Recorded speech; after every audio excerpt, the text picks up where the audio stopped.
In the world of Hollywood, movies get greenlit and redlit. They get remade and rebooted. But we are the Ideal. I'm Sam Gasch, and you are listening to Ideal Remake.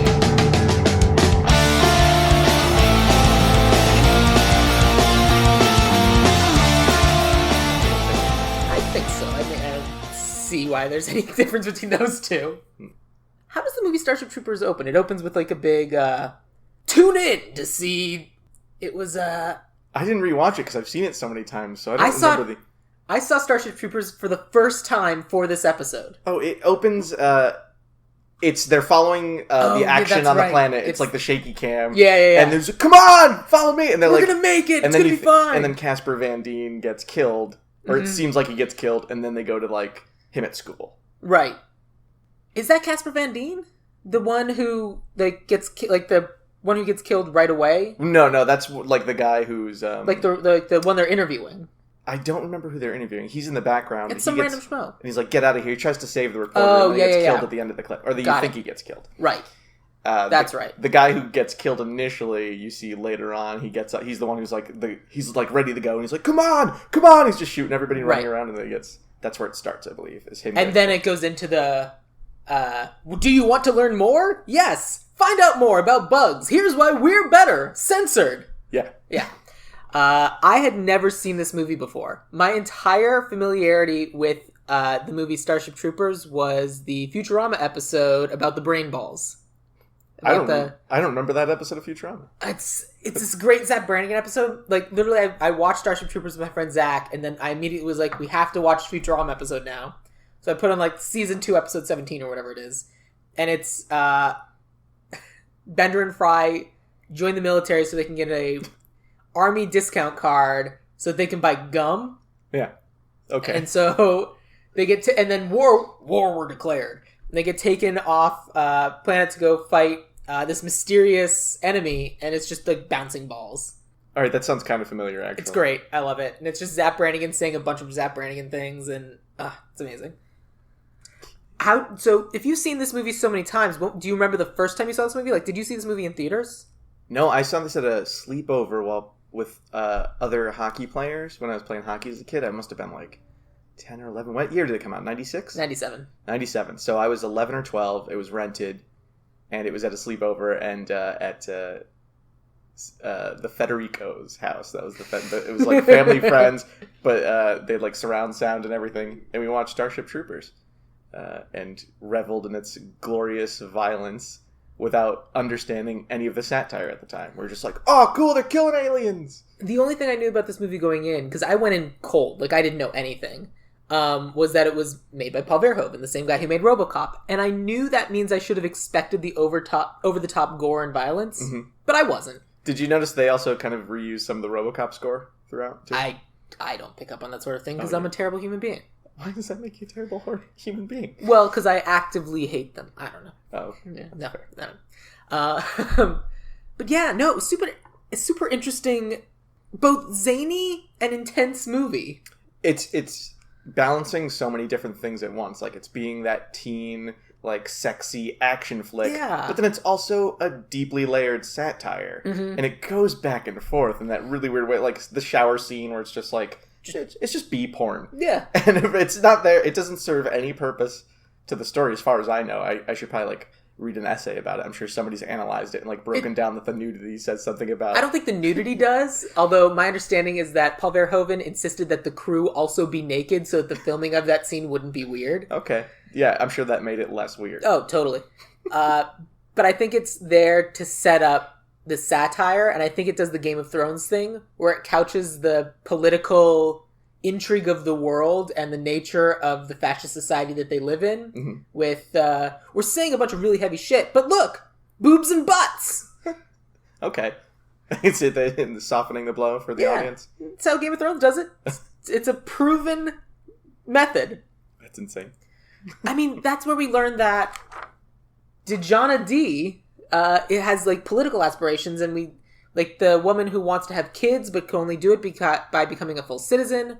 The other lady wants to become a politician and can only do that by being a full citizen. And all this other stuff. Like, and that's kind of like where we learn the nature of the world. And them sitting around talking about it while playing cards wouldn't be fun. That's true. Yeah, that's a good point. So, boob it up. It's funny that you say that, too, because... Boob it up? Well, no, just that we learned all that information during that scene, because I don't remember any of that information. I was just like, nudity everywhere. Right. I was completely distracted by again, you were, what, 12? 12? Yeah. Yeah, of course. But I've seen it several times since, and I still don't, like... You still... I do remember them, watching and saying, oh, I signed up because of this and this. Yeah, but... your 12-year-old brain takes over because it's just one of those nostalgia moments where, like, this was it. This was the moment for me. Puberty. Starship Troopers. Yep. It's your fault. Wouldn't have happened without Starship Troopers. Yeah, no, it would have just been a little angelic boy still. Just a little... just singing Ave Maria in the chorus. Yep. Yeah, going to church every week. Thanks a lot, Paul Verhoeven. You're welcome. Is he still alive? Yeah, he just directed a super crazy film. What's it called? It was supposedly very good. Because that's what I heard. I remember Mike ran into him, or someone ran into him somewhere, and they wanted to mention our first episode is RoboCop. Mm. But they couldn't mention it to him because I'm a little bit critical of RoboCop. Oh, really? Which, I'm right. But I love RoboCop. Look, it's a fun movie, but doesn't... There's lots of things. Listen to episode 1 of Ideal Remake. He's the writer for a movie called RoboCop Returns, which is currently in development, and he's director for something called Eternal. But I'm betting the one you're thinking of is called Benedetta. No, that's the one that just got announced recently. Or L. That was the one that had a lot of awards buzz. Probably. Although it came out in 2016, so... Yeah, but it was Swedish film. Swedish? Is he Swedish? And then Benedetta is his new erotic thriller that they just announced 2 days ago. How many shower scenes do you think will be in that one? Several. Probably. Several. Elle, a successful businesswoman, gets caught up in a game of cat and mouse as she tracks down the unknown man who raped her. I'm sad that I took that voice when I was reading that synopsis. Yeah, you gotta be careful with Paul Verhoeven. He doesn't go... Everything he does is very serious. Even Showgirls is... Paul Verhoeven did Showgirls? Yeah, that's him. Oh, no. So it's so over the top insane, but it takes itself so seriously. Yeah, I get that. If any of them, though, don't, it's Starship Troopers. Right, and it has that bit of satire to it. Yeah. He starts with that satire in RoboCop as well. He deals with totalitarianism or fascism or whatever it is. And then plus there's the whole... I'd buy that for $1, whatever the name of that TV show is. Is that in Starship Troopers? No, that's RoboCop. Oh, I don't recall. In RoboCop, there's that TV show they watch. It's like the weird sitcom they watch. It's this crazy guy with a mustache, and someone walks in with the thing, and he goes, "I'd buy that for $1." Don't recall that at all. Great, you're doing great. Yeah. I didn't know I was supposed to watch RoboCop. No, it's fine. What would you say is the big, is the frat house line of Starship Troopers, the quotable line of Starship Troopers? Oh man, quotable line. Because that's the thing. I'm thinking about it, and there aren't really any. Just no, it's all citizenship through service. Yeah. Do you want to know more? Do you want to know more? That's brain bug. When Neil Patrick Harris tells the ferret to go bug mom. I don't know. There's no memorable line that it's not a modern action movie with the taglines or anything. Yeah, they don't do any one-liners. One-liners, right? Thank you. Even when he throws the grenade in the back of that big bug, which is a really cool action scene, and it just explodes. I don't think he says a thing. I don't think so. I remember as we were watching that, I was like, dude, this bug's shaking around, you're gonna fall off. And then as I say that, he falls and grabs the gunshot hole he shot in the bug's back. Orange water just splurting up. Which was the exact same color as the napalm goo it was spitting out. So I was like, is this also is it made out of napalm goo? I don't think so. He would have burned his hand. That's the thing. But it was the same color and I got confused.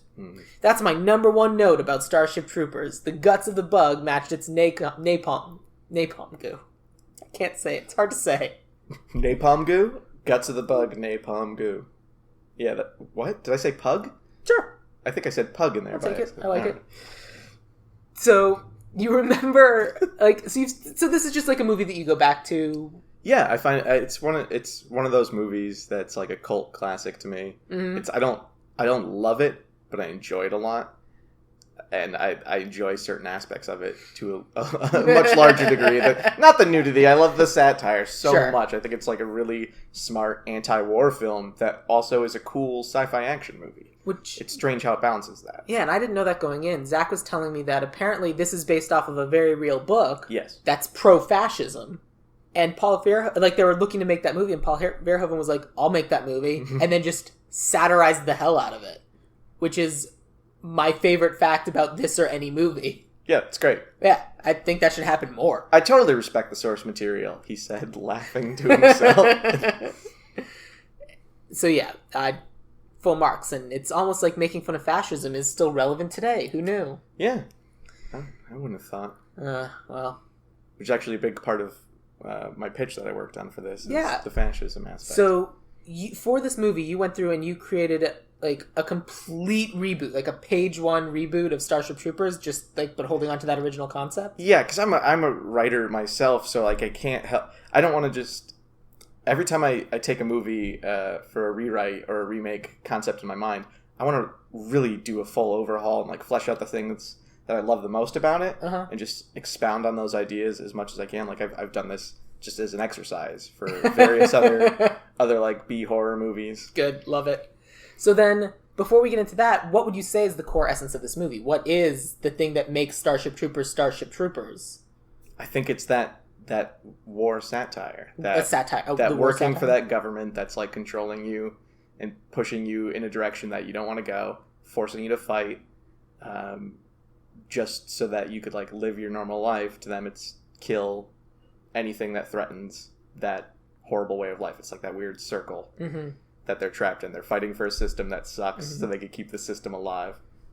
I kept waiting for the Ender's Game style twist where they alluded to it a little bit in the movie where they talk about how some say that the bugs don't even want to attack us. It's just because we invaded their territory and they're just trying to keep us away. Yeah.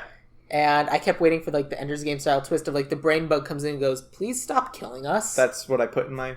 Oh, good. Yeah. Love it. Oh, then I guess I should let you get to it. It's something they bring up in the third movie. Is it? Yeah. Wait. I didn't know there were Starship Trooper sequels. There are 4 movies. There's 4 Starship Troopers? What is this, Police Academy? Well, they were all like weird. The second one was like a low budget, straight to DVD. I never saw it. It had none of the original cast, anything like that. And the third one came out when I was in college, and they brought back Casper Van Dien. Well, he wasn't doing anything. Yeah. I think maybe I'm combining the third and the fourth. Maybe there is no fourth. Because one of them's CGI as well. It's called like Traitor of Mars, and that might be the third one. I don't know. But they reveal in that movie that his planet, Buenos Aires is where he's from, right? In the movie, they reveal that the government is the one who destroyed Buenos Aires. Oh, okay. And that's something that I included in my pitch as well, because I wanted to I think that's a great detail that would have been awesome in the first movie. Absolutely. But it's very V for Vendetta. Yeah, exactly. Which is another great anti-fascism movie. Yes. And another movie that I don't know if I can ever do as an episode because that movie's got to be impossible to remake. I wouldn't want to see it right now anyway. It's too soon, I think. And also, I watched that movie and I don't enjoy it as much anymore because I'm like, it's too real. Yeah. The things they're saying are real things that are being said. All those movies get harder to watch. Equilibrium, have you ever seen that? Is that the... Christian Bale? Yeah, where he has to save the dog. He doesn't have to save the dog, but that's his first emotional moment. He saves the puppy. Yeah. And he kills a bunch of guys in that weird action scene. Where he's doing the guns in different directions. Yeah, it's their gun dance. I forget what it's called. It's less a dance, more a flail of his arms, because his body doesn't move. It's a bit of a dance. It's like the robot, but with guns. I'll give that to you. Yeah, but that sort of thing. I think there are 4 Starship Troopers. It might just be 3. I would check. I could look it up, but I won't. All right. So yeah, tell me what you're thinking. Tell me what. Take me through your world of Starship Troopers. All right, I wonder your nouveau Starship Troopers. I wonder how to begin here. How do you want me to start this off? I would like to know more. Click. Perfect.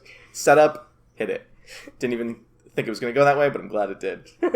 So when I was thinking about this rewrite or remake, I wanted to stick. I wanted my main theme to be essentially xenophobia. Because the first movie sort of has that in that very literal sense. They're afraid of these aliens that are going to kill them all.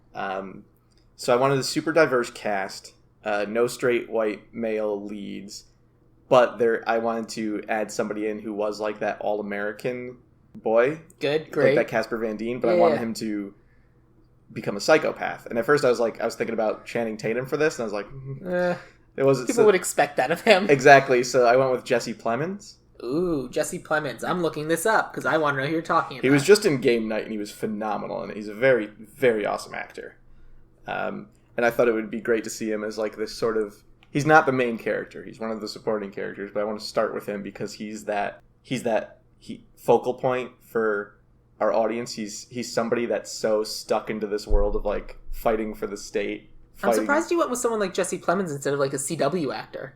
Why a CW actor? Because they're like the I say that as like a stereotype of like the pretty person who's like the good looking lead person. Oh, he loses weight on and off for roles and stuff. He could. Oh, okay, all right. I can kind of see it. Like I'm looking at his IMDb Pro, and he's just making a face as his main picture, and I'm like, okay. I didn't want like a pretty boy. I wanted an all-American, but like he's half. He could play like that half redneck. Not full on redneck, but he's a little demented. Not he plays full psycho on Jake Busey. Yeah, not full on Jake Busey. Exactly. Oh no, Jake Busey's gonna hear this and he's gonna find us. I thought Jake Busey in this movie was like one of those characters. I'm like, all right, here's gonna be this guy, but he's legitimately, I think, the best actor in the entire movie. Yeah, him and. Who's their drill instructor? I love that guy. Oh, the guy from Clancy Redemption. Brown. Clancy. Is it Clancy Brown? Yeah, Clancy Brown. Right? Or am I mixing Clancy Brown. Okay, yeah. So Clancy Brown. I love him. He's a great voice actor. Oh, yeah. Well, he's great and he's amazing, and his son plays Magic the Gathering, and it just a general... I play Magic the Gathering. And I play Magic the Gathering. Oh, I didn't know that. Well, the reason why I mentioned is because I played Magic with his son, and so I've met Clancy Brown when he came to pick up his son from playing Magic. Oh. That's awesome. Isn't it? But continue. Oh, yeah. All right. So Jesse Plemons here is our... Jake Busey's great. We respect the hell out of you. Yes. Your father terrifies us, though. Yeah. So Plemons is like... he's somebody we meet in the second act. I started with him on this because I wanted him to be the replacement for the Casper Van Dien. Sure. But my lead in this is somebody like... I probably need to get somebody younger, but the only person I can think of now is like Riz Ahmed, who very much should be a leading man right now, but he isn't. I'm going to name a lot of people that you're going to have to look up because I'm such a movie nerd. I love Riz Ahmed. He's fantastic. And I wanted this like diverse cast of people with different backgrounds. He's British and Pakistani. At the same time? Well, yeah. It's like how I'm Italian and stupid. I'm two in one. Two things. Multiple. I have no idea what I am. So yeah, let me see if I can break this down in a more efficient way. Yeah, take us through the plot, less so the casting. Okay, so the opening plot is a little bit, or the opening of the remake is a little bit like Stripes, in the sense that like it's some 30-year-olds who are like down on their luck. They don't know where they're going in life. They're just living in this society, and they can't do anything unless they sign up and serve. Because in the movie as it is now, they say service is the quickest path to citizenship, though it's not the only one. In your movie, are you saying service is the only path to citizenship unless you're rich? Oh, I didn't get into it, but that's something I would like to add if I was fleshing it out more. Great. That would be a detail. Yeah, that fits Either you're born into citizenship because you're wealthy, or you gain citizenship through service if you're poor. Yeah, so that's the haves and have-nots. Yeah, essentially. They're people, they're like somebody like me or every other young 30-something that I know who's just buried in student debt. We're working our ass off to like make a life, but there's nothing that'll get us there. But we're seeing like these commercials. I almost signed up for the Air Force when I was a kid because I didn't know where I was going in life, and I was thinking about that when writing this, and it made me think of Stripes. But it's like, hey, maybe it'll give me some direction, but really I'm just going off and killing people. Right. Yvonne Niage. Oh, yeah, okay.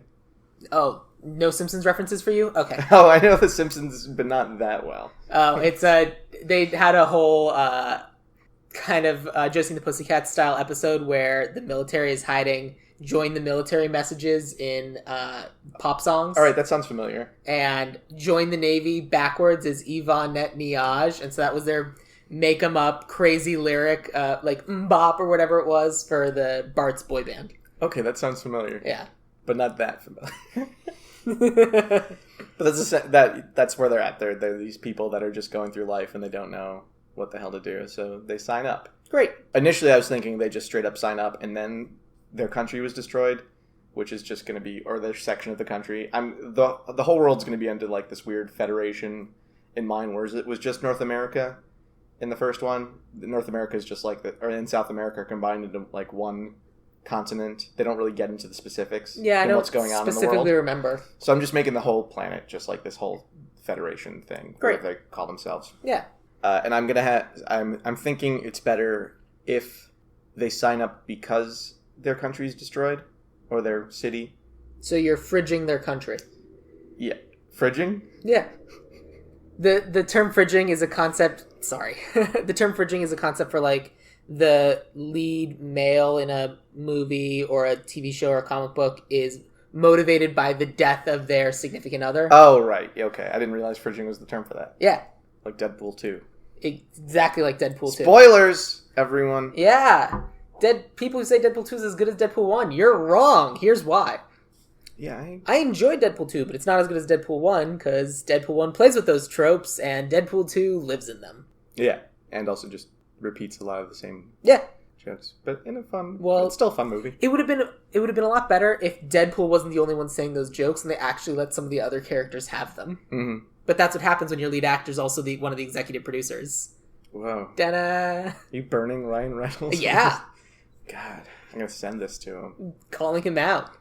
Hey, let the obnoxious kid say a joke. All right, shall I try to get through this now? So you're fridging Buenos Aires. Yeah, and it's going to be like New York, though, in this. It's something like that, or LA. Just one of the big cities that's more relatable now to Americans. You think young Americans. New York is the Buenos Aires of 2018? I think we live in a society now where we live in big cities in America, and we think about where America's going and where the future is because of who our president is and stuff like that. So the reason I'm setting it in one of those cities is because it ties into the theme that I'll be growing on, which is xenophobia here, which is something that I love it. Trump knows well. So basically, I'm going to have them lose their city, sign up. First half will be like going through basic just in the movie, but we're going to be like seeing those commercials, but with more of a MAGA hat slant to them. Okay. That's why I wanted to update the cast, make everything diverse, and just do a total overhaul of the anti-fascism stuff, because we live in that kind of iffy place right now. Yeah. Where everything kind of teetering sucks. on the edge. Yeah, and our president's, am I allowed to swear on this? Yeah. He's a fucking jackass, and he does horrible things, and his whole platform was xenophobia. That's how he won the election. Yep. So I think xenophobia is such a huge, huge part of Starship Troopers. Why not update it to a Trump POV? And I want those commercials to be that POV, that redneck, like, do you want to know more? That guy's just, the only difference between the previous movie and this one would be we just do a couple more that take it even further. Great. And they're clearly wearing, red hats or whatever. Just put them in like super on the nose. The actual helmets are red. Yeah, just totally on the nose. Maybe like they're something like they're in the MAGA force, which stands for something else, like the mighty army, gigantic. I don't know, something stupid. So they sign up, they go through basic. They're in this sort of. It's just like the first movie because basic is so intense. They treat it like a game. Mm-hmm. Jesse Plemons is our psychopath. Casper Van Dien character, he's there to win, he's there to be the best. That's right. Where everybody else is just hoorah! Sort of questioning it all and where they are. In the first movie, everyone was very enthusiastic to be there. Everyone was excited to join. Yeah, they wanted to kill some bugs. Yeah, the only people who thought it was a bad idea were his wealthy parents, who knew better. And that's why they got killed. Yes. By the meteor. By the meteor. Well, that's the thing here. I don't want really anyone to be excited about it, except for a few crazy white people. So you want people to be aware of the fact that they're doing this because it is their only method of advancement? And that, they have nowhere to go now. Their city's destroyed. But I want them to... It's like they're on the brink of feeling like something's wrong with society. For your rewrite of Starship Troopers, it's a parody of fascism, sure, but is it still a satire? No, not so much. Okay, that's an important distinction. It's a very dark, dark action movie that I don't even know if I could call it an action movie because the second half, when I get to it, it's not going to be. It's just horror. It's a little bit, yeah. Because my goal. So once they get out of the basic, I was thinking of I don't know what it's going to be. Maybe it's some sort of drug, something that they are continually given, this sort of supplement. Then they get shipped off for war. Which I think, actually, the meteor has to happen then, because that's the reason. Yeah, I mean, that's why everyone's all of a sudden enthusiastic. That's what makes Rico like, yeah! Yeah. I care about this now, because I've got nowhere else to go. So Scratch doing it earlier, like I said, they do it now, and it's like, war's official! The government, everybody signed on. We're going to war. War were declared. They have their supplements or whatever that they have to take all the time to, like, prep for space travel. Mm-hmm. I'm gonna make that some sort of hallucinogen that makes them see the bugs. Because we're going to land... Interesting. Our main characters are going to lose their supply of it. This group of, like, 5 soldiers, somehow. I'm thinking I'll have one of them, like, kind of know and, like, destroy the supply. They're going to land on this planet. People are going to load off the ships. We're going to see, from the regular soldiers' POV, it's like Saving Private Ryan, the very opening. They're just blowing up these aliens. They're shooting everybody. And then our heroes step off their ship, and they're seeing innocent people getting slaughtered. So would it be the same army landed in 2 places slaughtering each other because they see each other as bugs? Or is it just a complete, unrelated... Are they humans, or is it an alien species? The bugs are just humans. It's a colony of people that, like, left Earth to be free from this government. And now the government wants to destroy them. Oh, that's intense. Yeah, I'm going for, like, that super dark twist, which it's like... I know it has that little bit of an Avatar thing where you land on a planet and you gotta save the planet. Well, you have to get the unobtainium. Yeah, if they don't get the unobtainium, they won't be able to obtain it. What would even happen? But yeah, I just want that I want them to step up and just... idea. Suddenly everything they know, they're just seeing... There's no bugs. It's just, like, made... Mm-hmm. Like, there'll even be a joke maybe to the previous one, like, it's all just CGI, man. And it's like, but they're blown away that they're killing people. But the one white guy they're with, the little psych, is still into it. Yeah, he's like, screw it. Yeah, the government says let's kill him. So you want to see, like, we're at a point where technology's advanced so much that we are a spacefaring race and we have colonized other worlds. Yeah, and the core super nationalist planet Earth, which is still like, we're never going up there because you all are crazy, has, like, even more intensified, and so we're going off to kill the people who got away. The people who got away and started their own. It's like the original Americans, who are succeeding. Yeah, theoretically, like we are never admit to this, but we're jealous of their success, so we need to go put them down. They're just because their ideas are spreading here, and all of a sudden, the way that these people are living their lives, everyone on Earth is like, well, that sounds pretty good. We'd like to live like that. It's a little bit like Serenity, if you've seen, or Firefly in general. Yeah. Just how that government wanted to fight the outlying planets because they weren't part of the government. Right. And it's essentially that, but that's a good comparison. Using, like, this huge amount of propaganda to make it seem like they're actually vicious alien monsters that are going to kill them. What would you call your drug? Oh, I don't know. Because I feel like that's going to be the... Take obtainium. Well, yeah, but I feel like that would be the shirt, the slogan, the poster. It's, have you had your supplement of... Yeah. Oh, that's good. I'd have to think about that. You could just call it dose. Have you had your dose today? Yeah. It's just a bottle called Dose. That's pretty good.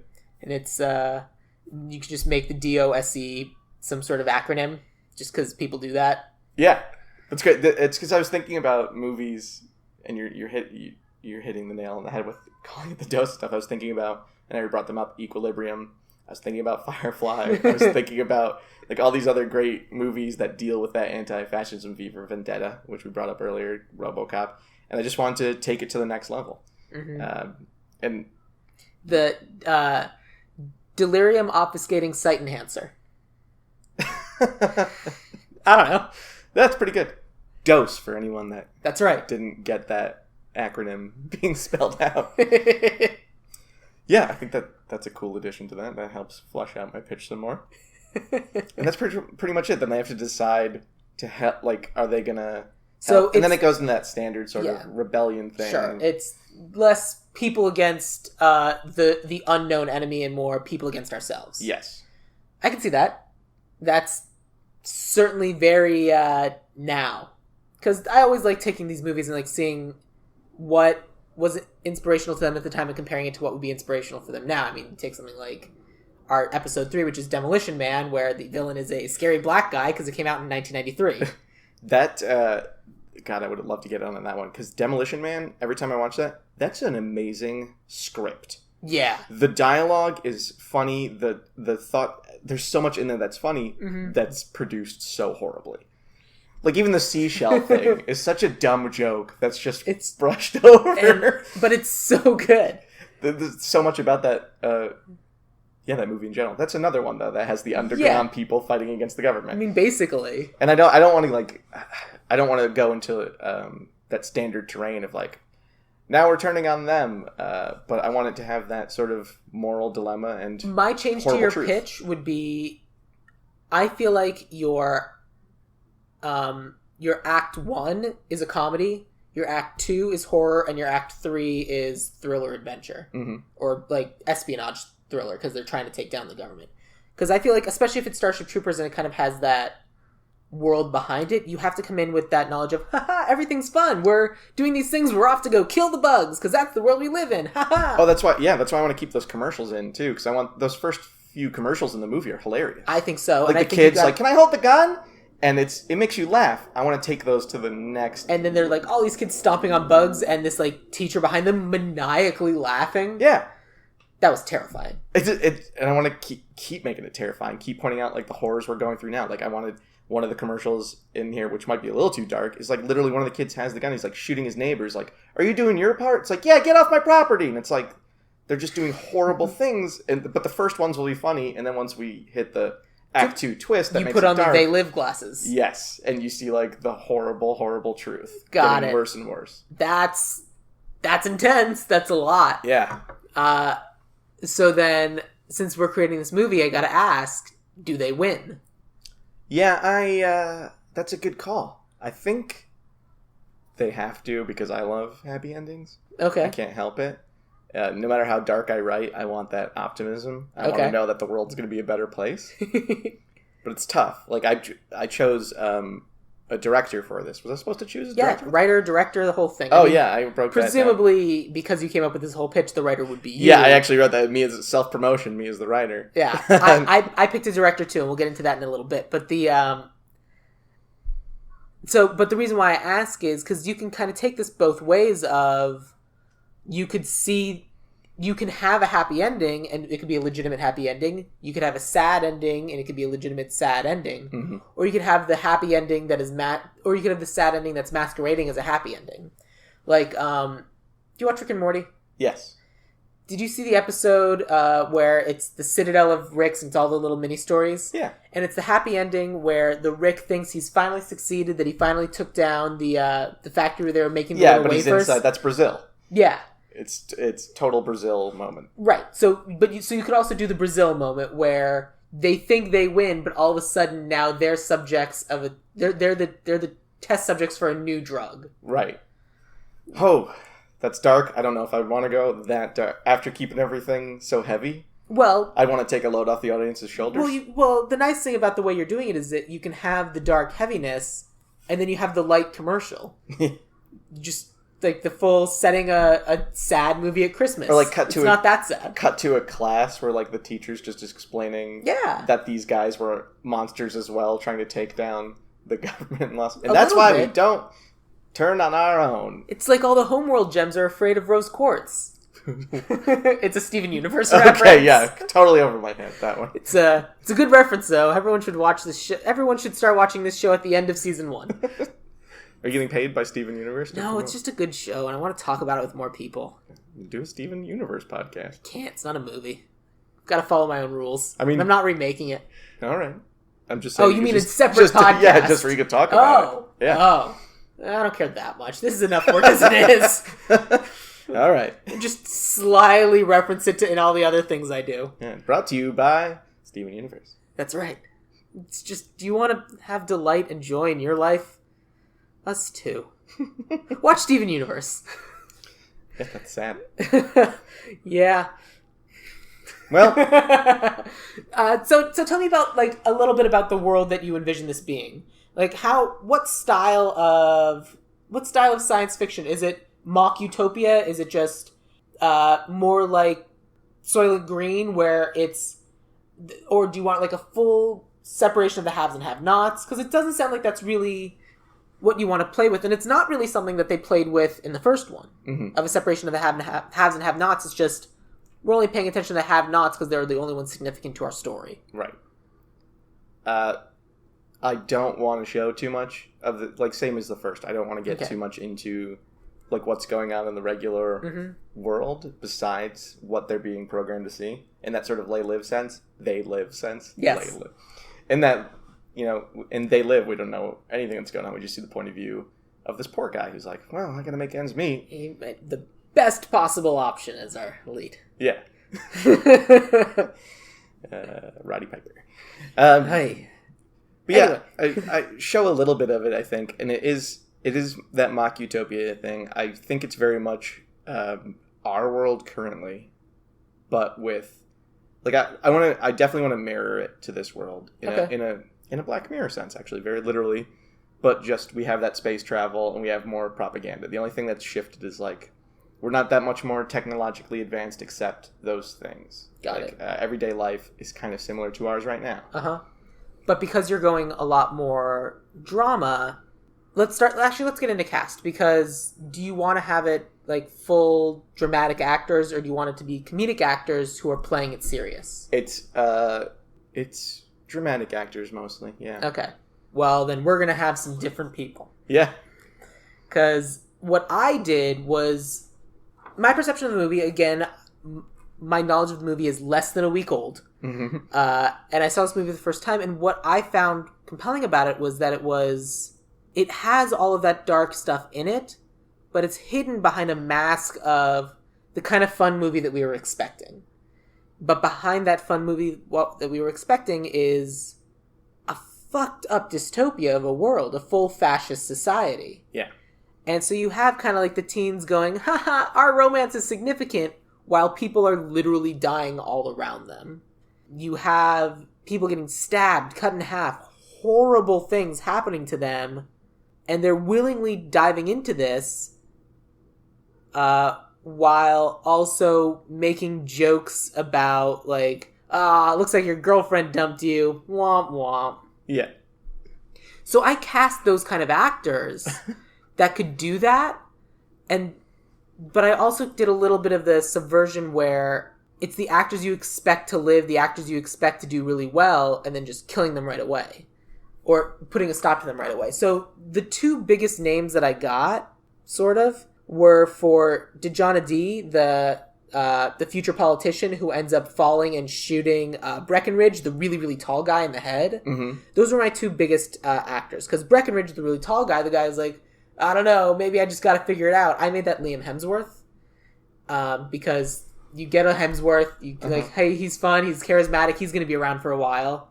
And then he just gets shot in the face. Yeah, those are super small roles in the movie. I know, that's the idea. And so then for Dejana D, I had Tia Sakar, who, do you watch The Good Place? No. I don't have another point of reference for her. That's fine. I'm a movie guy. She might have been in movies. I know, I just don't I'm going to find out. Things, so Liam, not Chris? Because you don't want to do Cabin in the Woods on him again? Yeah, no, it's too easy. And he's busy. Yeah. She was a hostess in Friends with Benefits. Great. Great. Just show me her headshot. No, don't know her. Cool.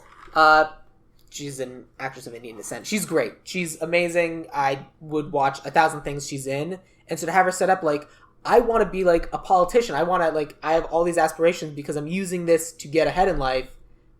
And then she kills the dude. And that just, A, wrecks all of her future prospects, but also, like, her as a person. Like, I killed a man, and now that has to weigh on me. And especially with your pitch, if you set that up early, if someone kills someone accidentally, like, wow, this is a really intense thing, I feel bad for her. Oh, right, back to our crazy shenanigans. And then you kind of see what happened to her of, like, the weight of killing someone hitting her. then hitting everyone else around them when they find out later that they're getting dosed. Mm-hmm. It ruined it when you said dosed that way, though. You had me, and then you went dosed.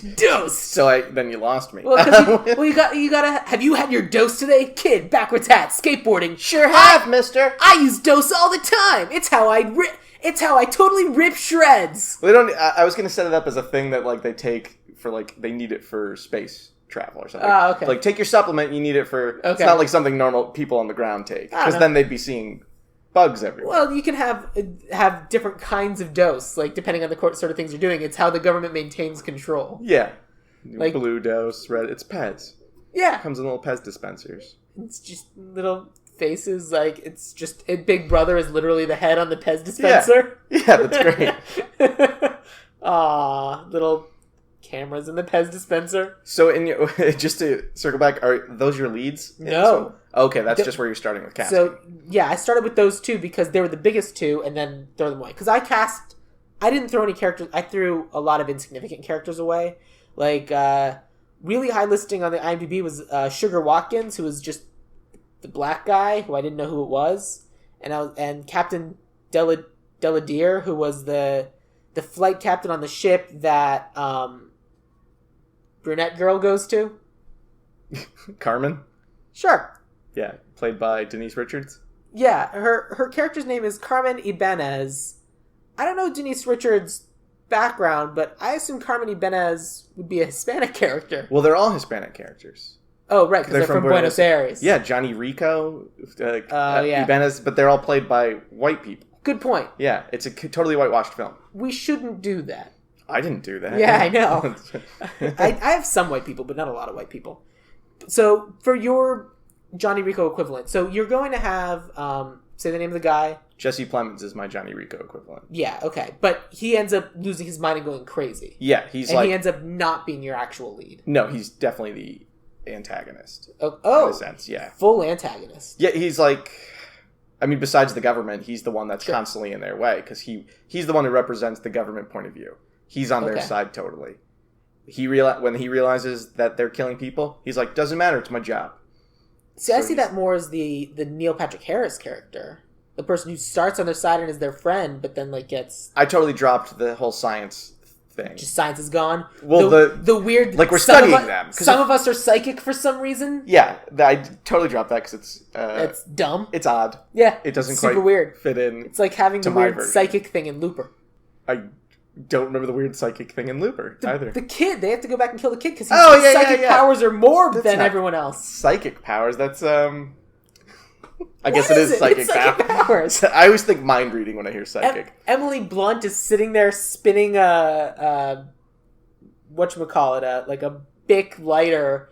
She's just spinning it around because that's the extent of people's psychic powers. Except Zippo? For this, was it a Zippo? Zippo. Thank you.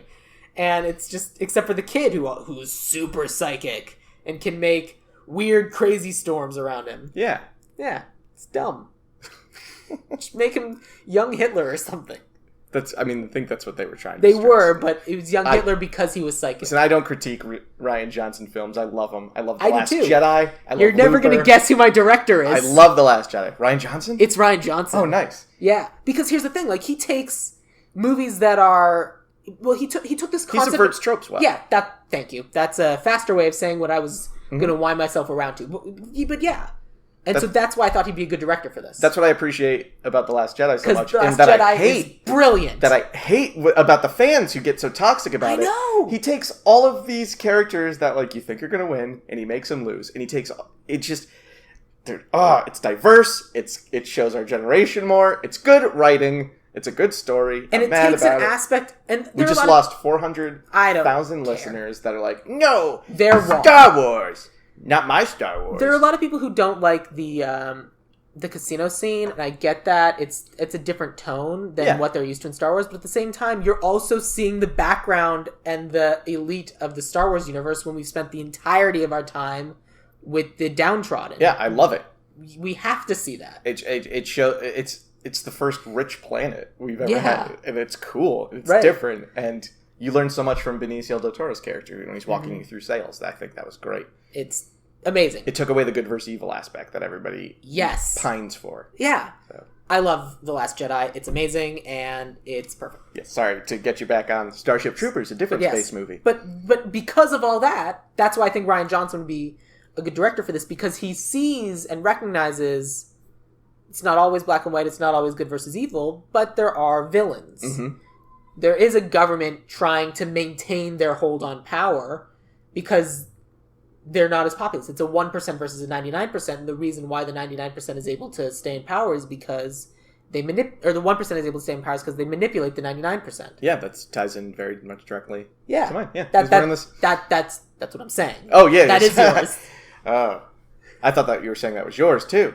I'm using yours to justify why Rian Johnson is a good director choice. For yours? In general, for a remake of Starship Troopers. Yeah. Because the way the podcast works is we end up with like a blend of both. But got it. Again, we're jumping around. So if your Johnny Rico, Jesse Plemons starts as your protagonist and becomes your antagonist, he doesn't start as the protagonist, but he is that point of view that seems like the seems like subverting expectations, everything. Yes. So who do you have who does become your protagonist? Like, who are we following? Riz Ahmed's character. Right, Riz Ahmed, but who is he what is he in the story? Is he because he's probably not the leader of the troop. He's just one of the soldiers in the Starship. He's one of these poor soldiers that signed up because he had to like make ends meet. I didn't think up a specific reason why, but I'm assuming it's debt. And just getting out of debt, like helping his family or something. So in your original group of 4 or 5 or whoever people who sign up, were both Jesse Plemons and Riz Ahmed there? Yes. So they are initially friends. So we are set up with both of them? Yeah, we're set up. It's the main 3 are Riz Ahmed, Nasim Pedrad, and Jesse Plemons. Because I wanted comedic actors. Definitely 3 dudes. No, Nasim. I don't know who that is. Saturday Night Live. Nasim.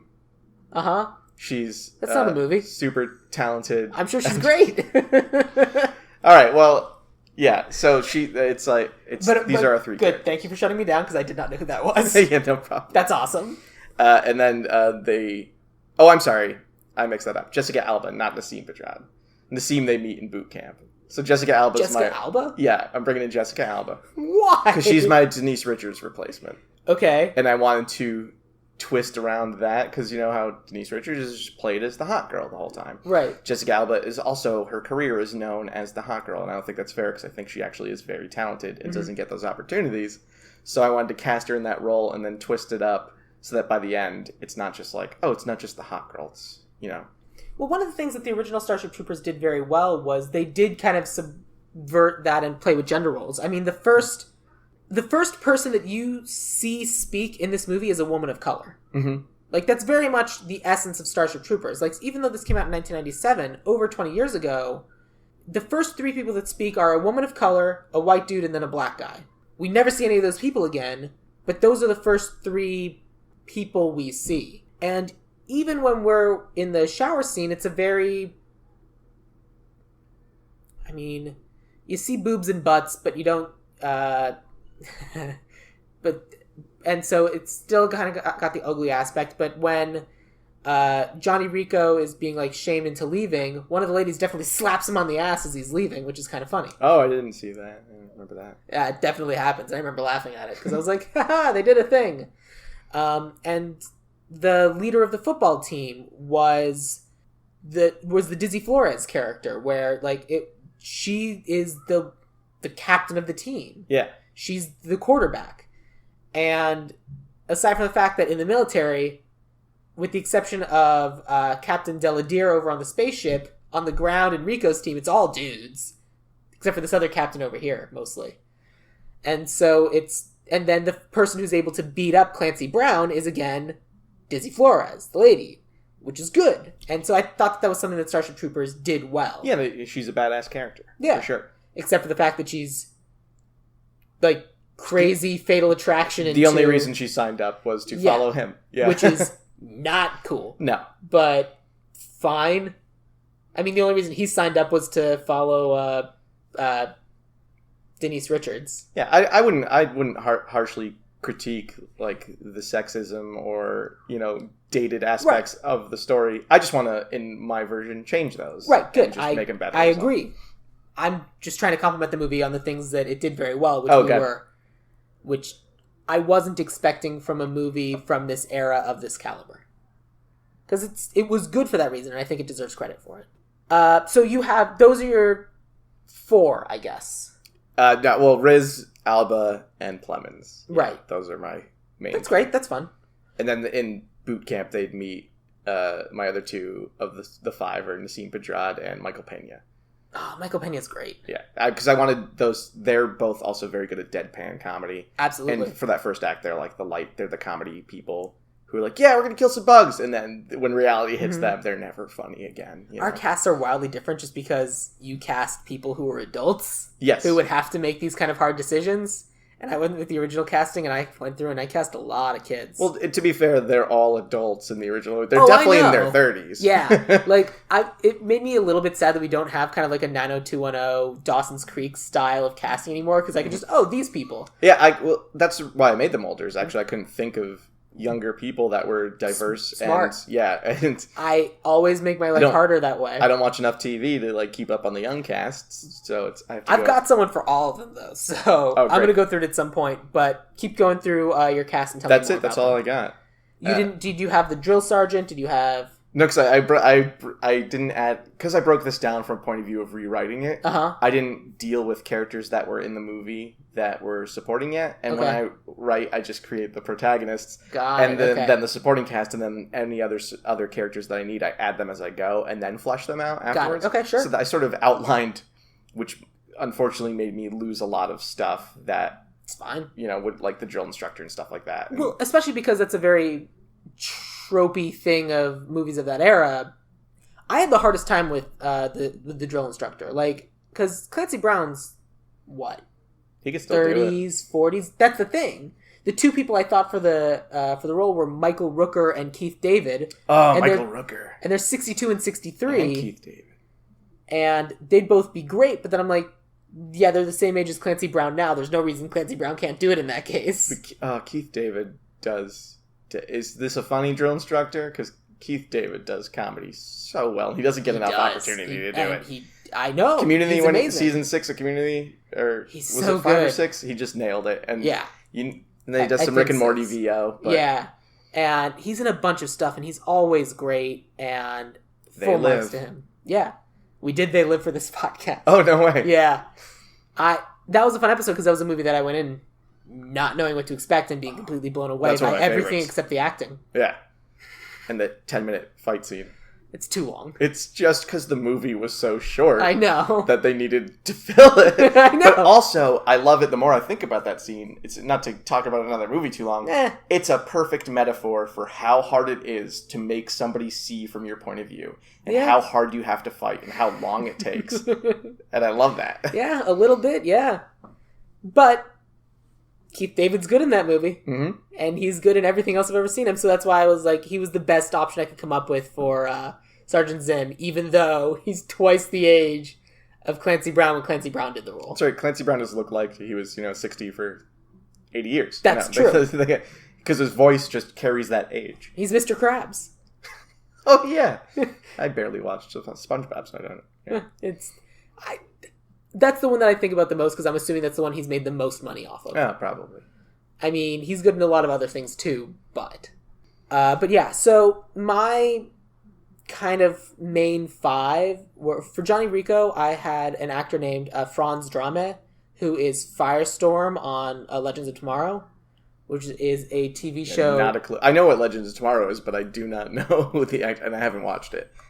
CW, DC. Because I kind of wanted those. Okay. Kind of CW's. Did just this side of soap opera-y actors. Okay, I've seen Attack the Block and Edge of Tomorrow. I know him from those. Yeah. Oh, I didn't realize he was in Edge of Tomorrow. It's been a while since I've seen Edge of Tomorrow. Edge of Tomorrow is amazing. Yeah. And then for Dizzy Flores, the curly-haired one, I picked Bella Thorne. I think I know who Bella Thorne is. I hadn't been considering her. She was on Shake It Up or some other Disney things, and I actually don't think she's as amazing an actress. But I thought that she was an interesting pull here, specifically because they're from Buenos Aires, so I wanted some Hispanic actors and actresses, and so I found this list of like the 30 or 40 best young Hispanic actresses, and she was on this list, and I would have never guessed that Bella Thorne was in any way Hispanic, because you look at her and you're like, oh, she is the whitest of the white. Yeah. But she's just like the Disney person. She's in The Duff as well, which I'm assuming is... it's a movie I own but haven't watched, because I'm like, I should... It's supposed to be very good. Yeah, I haven't seen it either, but it's on my list. It's Maisie Williams, right? No, it's May... Mae Whitman? Yes. Yes. And she's also great in everything she's ever done. But I need to watch the movie. And so I thought that, like, she'd be... And so I was like... Are you saying you're using a white-looking Hispanic person to parody the whitewashing of the Hispanic characters in the original? Yes. Okay. Again, very... Just very subtle just parodying. Very succinct way of that. And then I had an actress named Sierra Ramirez for Carmen Ibanez. Okay. Who, she's in Girl in Progress, she's in The Fosters. I also had a really hard time with the Jake Busey character, because he was so good. Jake Busey, if you're listening, we love you. Please come home. So what I ended up going with was another child of a celebrity who just needs an opportunity to prove themselves. Is it Jaden Smith?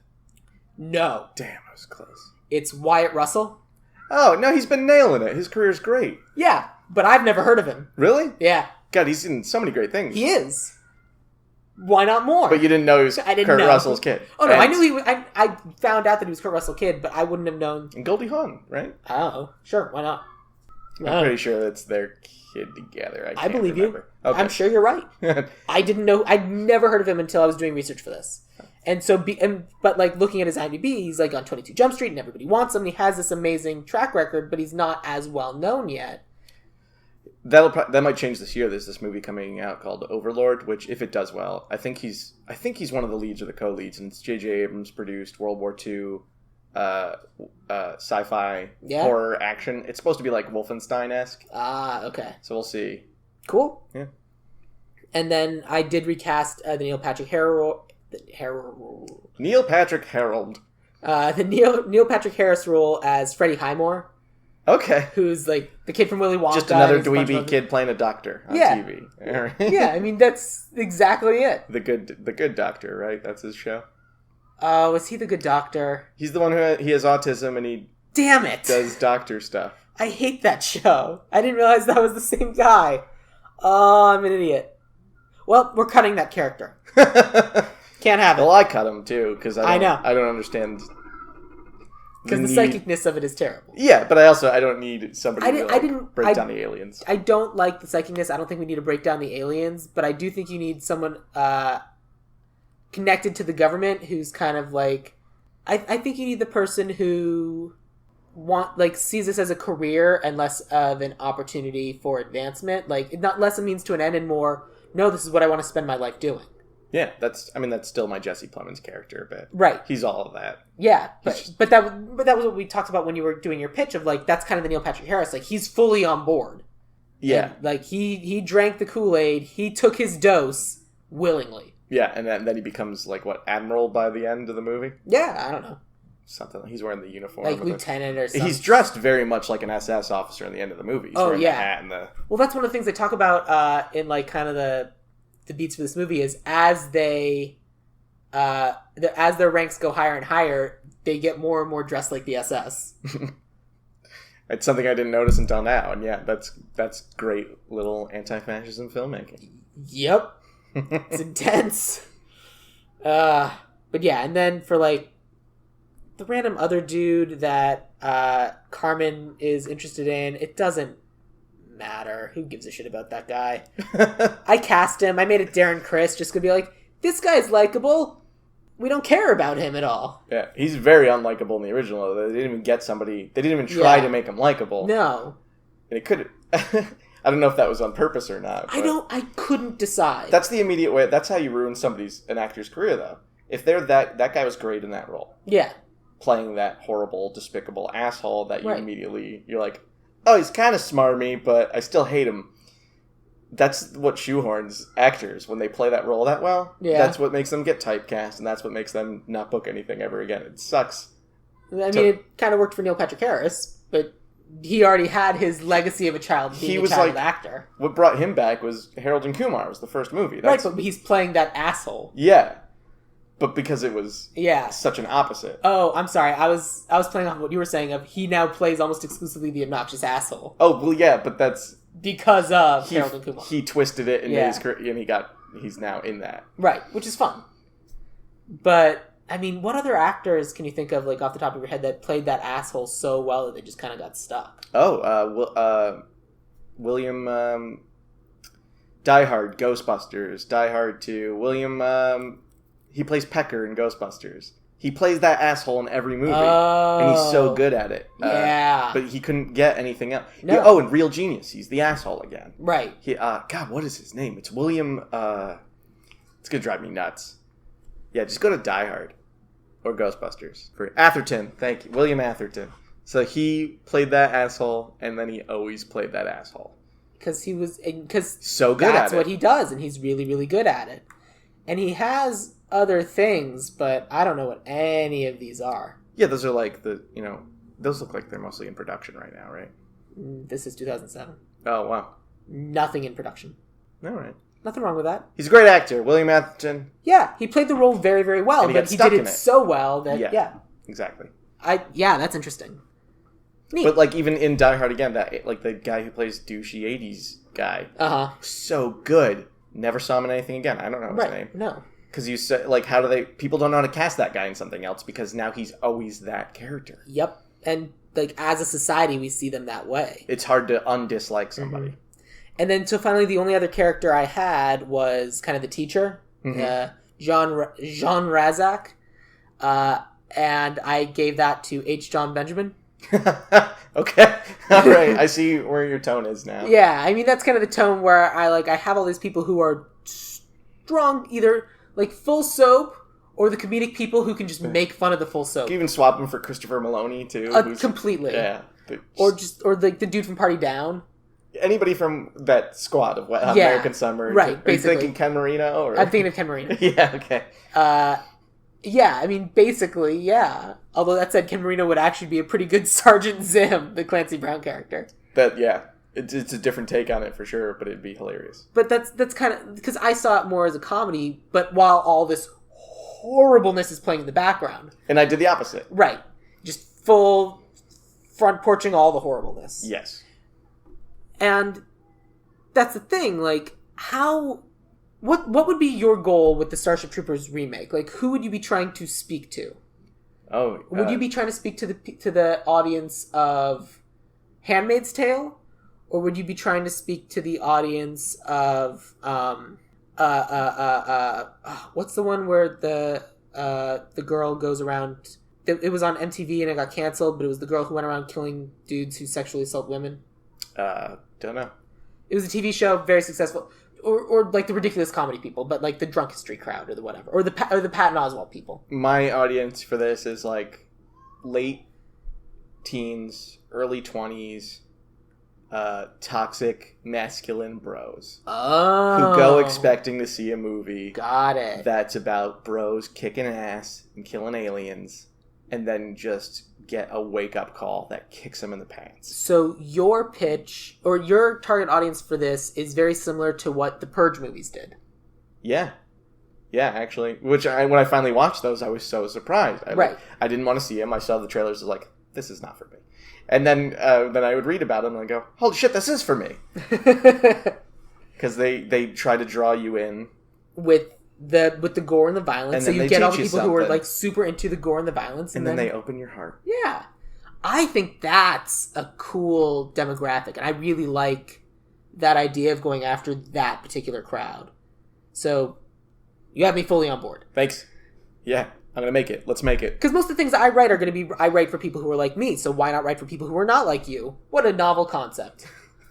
Everything I write, I come from a point of view for... stuttering all of this. You're doing great. When I started writing, I didn't ever have a theme. I didn't know who I was writing for. Now that I've been writing so long and like I have a manager now and I'm getting my scripts out there, I realize that I do have target audiences and I always have themes, and most of those themes deal with like toxic relationships and toxic masculinity, because it's something I hated as a kid. It was something I never fit into that crowd. It was very weird for me growing up that way. So now when I write, I'm like, God, I wish more kids were like me and learned and were empathetic at a young age. Yeah. How can I make that happen? I think of everything you've said, I think that's the best pitch for Starship Troopers. Because that's what it is. It's luring people in with the expectation of it's going to be let's watch a bunch of dudes kill a bunch of aliens. That's why out of those kids that I watched it with, when I first saw it, I'm the one who still rewatches it. Yeah. Because I love that satirical aspect where there's so great. They'll go, oh, I gave it a watch again. Didn't hold up. Action was weird. And then what's up with all that satire? Or they wouldn't call it satire. They're like, what's up with those commercials? You know, it's just like over the head. I like it. I think that's fun. Thank you. Cool. I didn't tell you my director yet either, did I? Oh, no, you didn't. I just talked about my director, who's awesome and great. Yeah, Rian Johnson is amazing. Who did you have? Alfonso Cuarón. Oh. Yeah. Well, it makes sense if it's going to be. Yeah. That's a cool idea. I wanted to see him fuck with comedy in that first act. Right. And see how Alfonso Cuarón handles comedy. But then I wanted that Children of Men darkness. I was going to say, well, I guess. Would you describe that as his most political thing? How much political or satire stuff has he done? Just Children of Men, as far as I know. I mean, Children of Men's a good one. It's one of my favorites of all time. I just think he's a gorgeous filmmaker in general, like the stuff he does.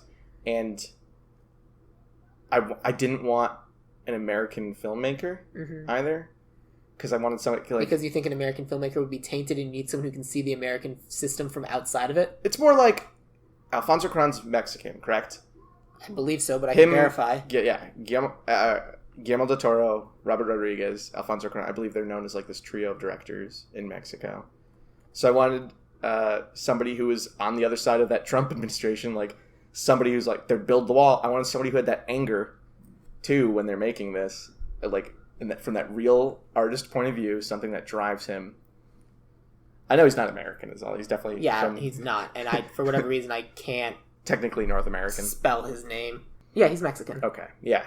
So he's on the other side of that. Let's build a wall, and I wanted to see what that would push him to make, as like from a producer point of view. Absolutely. Too.